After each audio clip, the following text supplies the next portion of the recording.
ဒါကျွန်တော်တို့ save 4ချိန်ရှိသွားပြီနော်ဒီကနေ့အထိ4ချိန်ရှိသွားပြီ4ချိန်ရှိပြီးတော့နောက်ဆုံးအချိန်4ချိန်မြောက်ဆန်းထားတော့5ချက်မြောက်နေပါဒီနေ့ကဆေးဝါး6သိန်းလောက်ရှိတာပြီနော်4ချိန်ဆေးဝါး6သိန်းလောက်ရှိတာလက်ချင်း7သိန်းခွဲနှုန်းလောက်ရှိကြတာပေါ့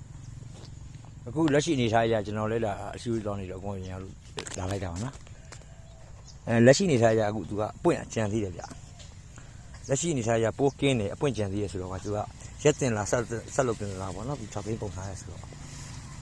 ကျွန်တော်ကတော့အကြံပေးချင်တာမရက်တင်ဘူးဗျဆက်ပြီးတော့လုပ်တင်တယ်ဆက်လုပ်တင်တယ်ဆိုတာလက်ရှိအနေထားမှာပိုးကင်းပြီးတော့ကြောင့်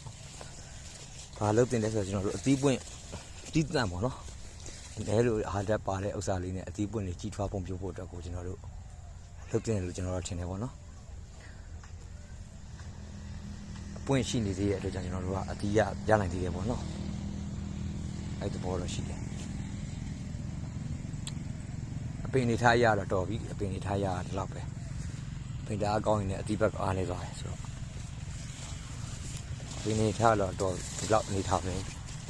ကြိုက်တယ်ပေါ့နော်အသီးပွင့်ပဲပို့ပြီးလုပ်ပေးရမယ်ပေါ့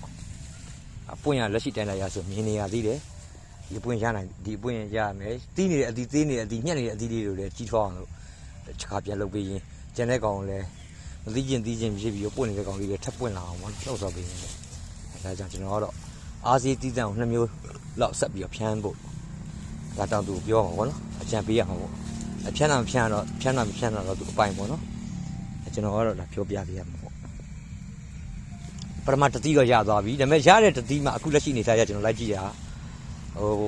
ပြဖြိုးနဲ့တောင်းတင်း